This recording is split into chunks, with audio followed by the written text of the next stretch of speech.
Fala, meu amigo concurseiro, seja bem-vindo, bem-vinda ao nosso canal Português com Alcides, agora no nosso plantão, né? Entrando assim, inesperadamente, já vista que vamos corrigir a prova de língua portuguesa do concurso de Goianinha, Guarda Municipal de Goianinha, uma prova que foi executada pela Comperv. Tudo bem com você? Vamos lá então ver algumas situações interessantes. A banca não trouxe nada de novidade, comportou-se exatamente como sempre se comporta, trouxe aquele perfil tranquilo, textualizado, que a Compev adora fazer. Vamos lá. A, a banca traz um texto sobre a elucidação insatisfatória de homicídios incentiva ao crime. Quando você vê o tema em si já traz a apresentação de uma tese, né? Já traz a defesa de uma ideia aqui, ó. A elucidação insatisfatória de homicídios incentiva. Já tem uma ideia aqui formada. E aqui você já vê, pelo enunciado, abaixo do título, já tem o gênero textual. Gente, já tem uma pista do que é o que vai acontecer daqui para frente. Bem, em se tratando de um editorial, você sabe que editorial é um gênero jornalístico em que uma equipe de jornalistas ou um jornalista, um editor-chefe, apresenta uma opinião formulada e essa opinião representa a opinião da instituição, do veículo de comunicação que transmite essas informações. Então, o primeiro parágrafo diz assim: não é comum a polícia prender um criminoso e descobrir que é um velho conhecido, ainda que oficialmente não deva nada à justiça. Então, você já tem uma afirmativa aqui. Isso não é incomum, é normal, né? Isso acontece corriqueiramente. Muitas vezes as acusações, mesmo as mais graves, não vão adiante. Mais uma vez, uma afirmativa. Ó, é incomum, não vão adiante. Os crimes permanecem impunes. O texto começa cheio de afirmações, cheio de certezas. Por quê? Porque a ideia de um texto dessa magnitude é um texto que tenta convencer você. Ele tem a intenção de promover o convencimento do leitor. Por quê? Porque isso faz parte da estrutura básica e da intenção de um editorial que faz parte do tipo de texto dissertativo argumentativo, tá bom? E os suspeitos livres para continuar a praticá-los. Apenas pouco mais de um terço, corresponde aí a 35%, dos quase 31 mil homicídios dolosos cometidos no Brasil, no ano de 2021, tem um recorte temporal, foi esclarecido. Revelou a pesquisa do Instituto Sou da Paz. Então, terminou aqui o período, e aí começa um novo período, exatamente aqui. No ano anterior havia sido 33%. Ao longo dos anos, a taxa tem se mantido instável. Só em 2008 ficou acima da média com 44%. Não surpreende que as pesquisas de opinião apontem a violência como uma das maiores preocupações dos brasileiros. Mais uma vez, uma afirmativa que provavelmente e certamente servirá de base para a questão. Tá? Então, você já tem aí a introdução de um texto que traz informações já de início, que traz defesa importantíssima. Vamos aqui para a primeira questão. A primeira questão diz: de acordo com o texto, vamos lá. Letra A diz que as acusações são graves. Então, você tem aqui uma questão que envolve compreensão textual, é de acordo com o texto, então não envolve interpretação. Você não precisa chegar a conclusões. basta estar atento ao que o texto diz, né? As acusações graves são as que a justiça consegue investigar. O texto não fala isso, né? O texto na sua introdução, o texto não diz isso. A maioria dos indiciados são considerados inocentes pela justiça. O texto também não aponta para isso. Os estados brasileiros não conseguem elucidar os homicídios. O texto fala que consegue elucidar uma pequena fatia. E letra D, como você vai ver no texto que nós acabamos de grifar, ó, a violência como uma das maiores. Preste atenção aqui nesse termo. Não surpreende que as pesquisas de opinião apontem a violência como uma das maiores. Uma das maiores, né? O que isso quer dizer? Se é uma das maiores preocupações dos brasileiros, o brasileiro não se preocupa apenas com isso, né? Isso o texto está dizendo categoricamente. Se é uma das preocupações, então isso quer dizer que os brasileiros não se preocupam apenas com a violência. País como o Brasil, existem outros elementos de preocupação. Então, a violência não é a única preocupação do cidadão brasileiro. Está escrito isso no texto? Escancaradamente, né? Na questão número 2, vai dizer assim: o texto tem como objetivo prioritário. Como é que nós vamos matar isso? Se você percebeu lá no início do texto, que tem aqui o termo editorial, então você já sabe qual é o objetivo do texto. O objetivo do texto é convencer o leitor da ideia, da tese defendida nesse texto. E aí vamos para as opções que são apresentadas. Se o texto é dissertativo argumentativo, ele prioritariamente ele tem a intenção de descrever detalhadamente? Não. Ele quer apresentar as causas? Não. A ideia não é um texto expositivo. Apresentar é um texto expositivo. Ele quer comparar dados a fim de evidenciar? Não. Ele não é um texto comparativo, né? Ele não tem nenhum outro texto para fazer análise comparatória. Ele utiliza apenas um estudo publicado. Então, qual é a característica básica, qual é o objetivo básico de um texto dissertativo argumentativo? Defender uma tese, defender um ponto de vista. Basicamente isso. Defender um ponto de vista a partir do estudo publicado. O estudo publicado, sou da paz. Né? Resposta correta da questão número 2, letra D. Viu que até agora a Compev não fugiu do seu perfil normal, elementos voltados para a textualidade, sem problema nenhum, não é? Vamos aqui para a questão número 3. Considerando a progressão discursiva, o parágrafo 4. Vamos lá no parágrafo 4 para ver o que é que ele fala. Vou apontar para o parágrafo número 3. Esse aqui é o parágrafo número 4. O parágrafo número 3. No parágrafo número 3, ele vai dizer que o estudo do Sul da Paz compilou dados. Compilou dados de 18 estados para mortes ocorridas. Isso em 2020. E ele apresenta uma série de dados, e aí, no parágrafo 4, você vai perceber que ele vai fazer um acréscimo de informações.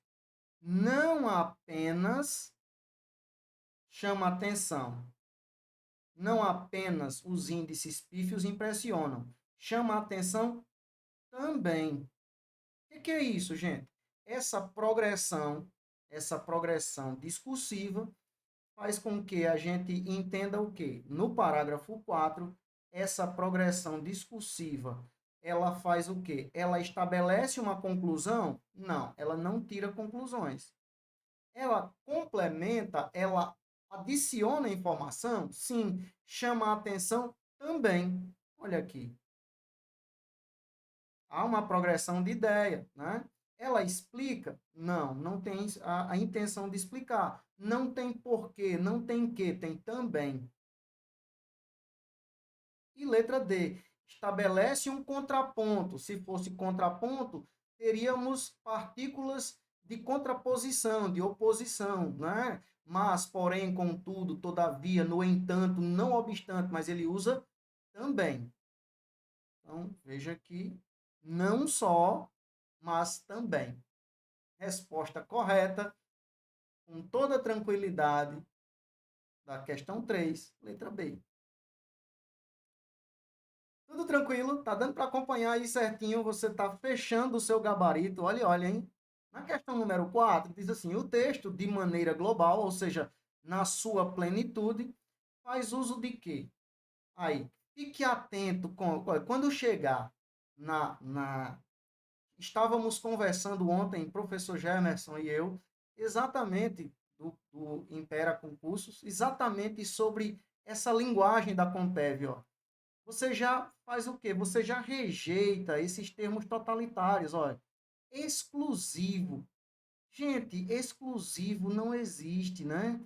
Uma linguagem exclusiva conotativa, letra A. Uma linguagem exclusiva denotativa, letra B. Você já desconfia. É muita informação assim globalizante. Não dá. Você já sabe que não dá certo. Então, é dominante na língua formal? Sim, ele domina completamente a língua formal. O que está de acordo ou adequado com o gênero e ao público leitor? Perfeito, né? É exatamente isso. Primeiro ele usa conotativo, que é o coloquial ou informal, depois ele usa denotativo, que é o formal ou literal, e na C e D ele modifica a linguagem formal, que é o que cabe num texto dissertativo, num texto de cunho jornalístico, e depois dominante da língua coloquial. Um texto jornalístico não tem predominância de linguagem coloquial. Então você já elimina a resposta correta da número 4, letra C. Aqui nós temos na questão número 4, já fugimos dos termos dos elementos de textualidade e vamos para a gramática, para as classes gramaticais. Morfologia, associada ao quê? Associada ao acento gráfico. Há uma junção aqui de dois elementos da gramática, morfologia e fonologia. Então, a retirada do acento modifica a classe de palavra. Veja aqui, polícia e índice. Se eu retirar o acento de polícia, ele ou ela policia, tá certo? Mudou para verbo, de substantivo para verbo. Mas índice não tem um correspondente quando você retira acento. Então, você já elimina a letra A. Na letra B você tem público e estar. Público é um adjetivo, serviço público, funcionário público, escola pública é um adjetivo. Se eu retiro o acento, publico do verbo publicar. Estar é um pronome demonstrativo, né? Não, é um verbo. É um verbo. O verbo ser ou estar, o verbo de ligação. Na retirada do acento, sim, fica um pronome demonstrativo na primeira pessoa. Então, houve mudança em ambas as palavras na sua classificação com a retirada do acento. Resposta correta, letra B. A letra A ensaia. Por quê? Na letra C, aliás, ela ensaia, mas não é uma pegadinha. A palavra até pode ser vista como preposição e país é um substantivo. Na retirada do acento da palavra até, eu transformo num verbo, ate, de atar, que ele ou ela ate, né? Mas país, se eu retirar o acento de país, vai modificar a semântica da palavra? Vai. De país ficará paz, mas continuará substantivo. Olha a pegadinha, né? Modifica a palavra existe, modifica o sentido, mas não modifica a classe gramatical. Na letra D, você tem a palavra média, a retirada do acento fica media, do verbo mediar, mas violência não tem um correspondente sem acento. Resposta correta, letra B, de Brasil. Viu como tranquila, a questão tranquila, envolve dois saberes, morfologia e fonologia, ortografia, classificação de palavras, mas nada que tire você do sério, né? Tudo tranquilo, tudo sob controle.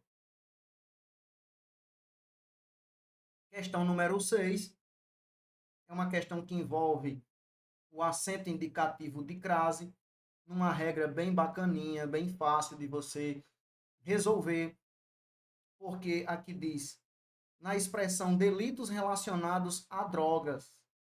Aí ele pergunta, a ausência do acento grave, que deveria estar aqui, ó, se justifica, letra A, porque há apenas artigo? Não. Se tivesse apenas artigo, lembrando que drogas é um substantivo feminino, está flexionado no plural. Logo, o seu artigo deveria também concordar com ele em gênero e número e estar no plural. Se ele não está flexionado no plural, é porque ele não é um artigo, é uma preposição. Tá? Então, não é verdade isso. Letra B, não se justifica porque é uma fusão de um artigo feminino com uma preposição. É exatamente o que não está acontecendo. Não está acontecendo essa fusão, por quê? A fusão acontece pela seguinte situação. Deixa eu tirar essa seta aqui para eu poder demonstrar a seguinte situação. Ó, se você vai lembrar que aqui eu tenho um caso de complemento nominal, delitos relacionados. Se está relacionado a alguma coisa. Eu tenho uma preposição que é exigida por esse termo transitivo, que exige um complemento regido de preposição. E aí, o substantivo deveria estar com acento. Desculpem, que nada de acento. Deveria ter artigo. E esse artigo, se tivesse aqui, estaria no plural, porque o substantivo drogas é plural. Então, você soma a preposição mais a artigo, daria crase. Então, a letra B não está correta. Não está acontecendo essa fusão. Porque se essa fusão acontecesse, culminaria no acento indicativo de crase. Então, a letra C vai dizer o seguinte: justifica-se porque há apenas o uso da preposição. Isso aqui é uma preposição. Se o artigo tivesse aqui, seria as relacionados, delitos relacionados às drogas. Teria que estar no plural. Lembrando que preposições são termos, são classes de palavras invariáveis, portanto, ela não pode ser flexionada no plural. Nesse caso, ela não está no plural porque não tem artigo, só tem preposição. Resposta correta, letra C. Justifica-se exatamente porque há apenas a preposição e houve a omissão de artigo, dizendo então que essas drogas é de modo genérico. Lembre-se disso. Na língua portuguesa, a ausência do artigo indefine o substantivo. E na letra D, não se justifica porque a preposição está adiante de um substantivo feminino. Não existe isso. A preposição, a crase não acontece, não é por causa, não é por culpa da preposição. É por culpa da ausência de um artigo definido feminino plural que não existiu e não existe aqui. Resposta correta, letra C. Ok? Vamos lá então para a resposta da questão número 7. Viu como é rapidinho? Uma prova bem básica, bem montada, bem feita, mas bem simples, tudo dentro da mais perfeita normalidade. Vamos lá, considere a frase a seguir. Ao longo dos anos, vírgula, você já sabe que essa vírgula aqui, ela foi colocada porque nós temos nesse fragmento um adjunto adverbial deslocado, né? A adjunta adverbial traz uma circunstância de tempo. Mas não é isso que interessa para a questão. O que interessa para a questão é a concordância verbal. Ao longo dos anos, deixa eu só dar uma organizada aqui no meu pagode, ok?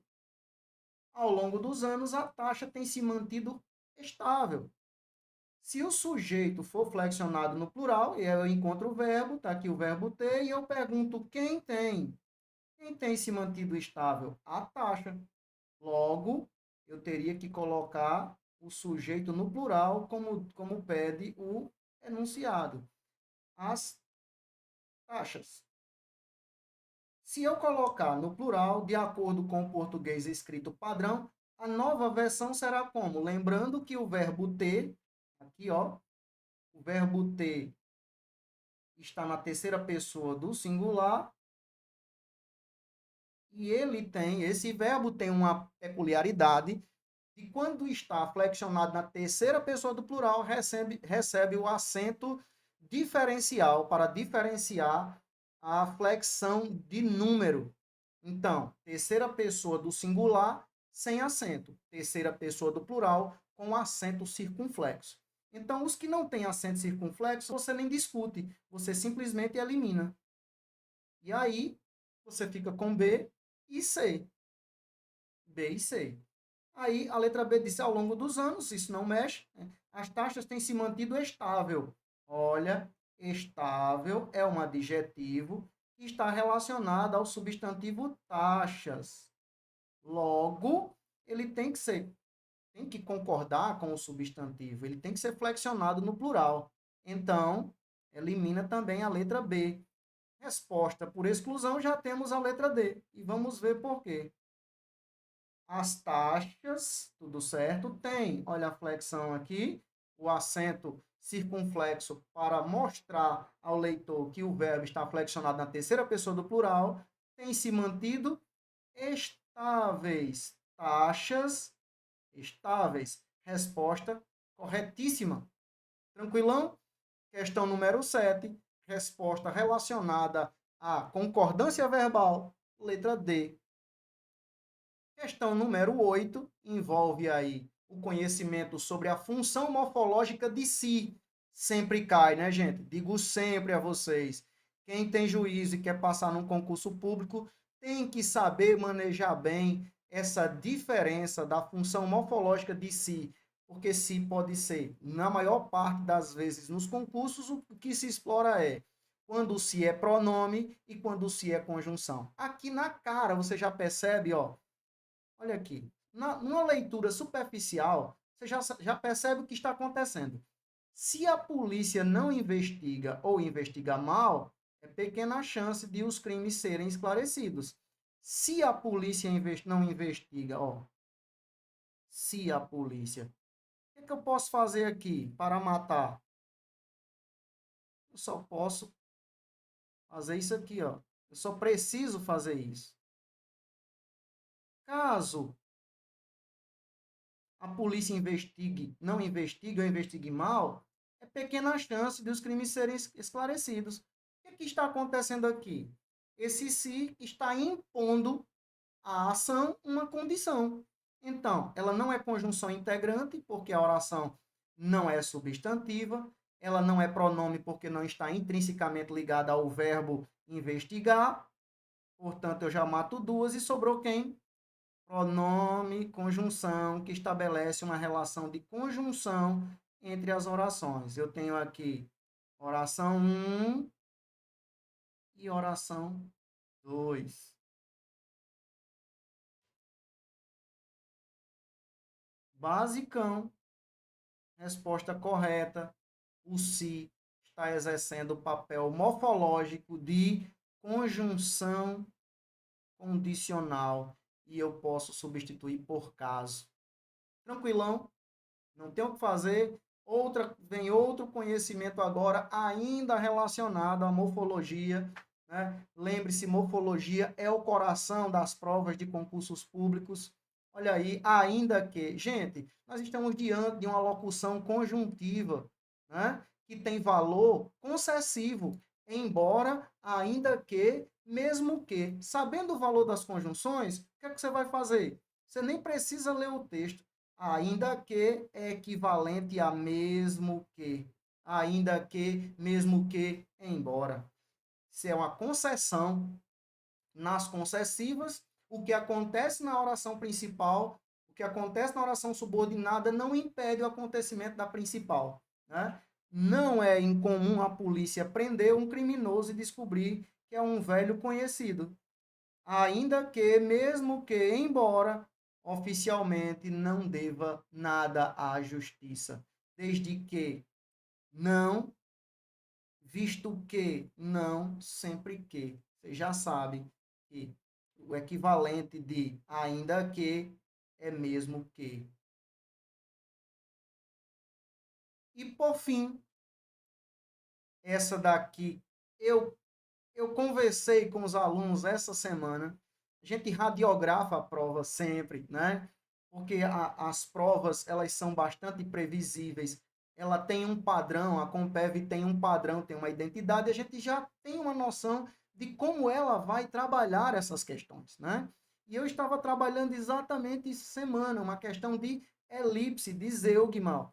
Avalie no trecho a seguir as afirmativas relacionadas ao uso do ponto e o uso da vírgula. Os crimes permanecem impunes. Eu posso, deixa eu só ver aqui, os crimes permanecem impunes, ponto. E os sujeitos, vírgula, livres para continuar a praticá-los. Gente, o que está acontecendo aqui? Eu tenho um período simples, né? Os crimes permanecem impunes em um período simples. Depois, segue uma oração, um outro período, conectado pela conjunção aditiva, né? Conjunção aditiva. E os suspeitos, vírgula, livres para continuar a praticá-los. Olha, na afirmativa número 1, diz que a vírgula foi utilizada para marcar a elipse do verbo. Exatamente isso que aconteceu. Ó, deixa eu limpar aqui. O que foi que aconteceu? Esse verbo permanecer aparece no primeiro período e vai ser suprimido aqui no segundo período por essa vírgula, para que o texto possa ter concisão, elegância. O nome disso chama-se coerência referencial. O verbo permanecer foi substituído por uma vírgula. Aqui tem-se uma elipse, e a essa elipse dá-se o nome, os meus alunos da manhã vão lembrar que eu coloquei isso, e essa elipse chama-se zeugma. O primeiro elemento apareceu e no segundo ele foi suprimido pela vírgula. Certa a afirmativa. Logo, se a afirmativa 1 está certa, eu já posso matar aqui a letra C e a letra D.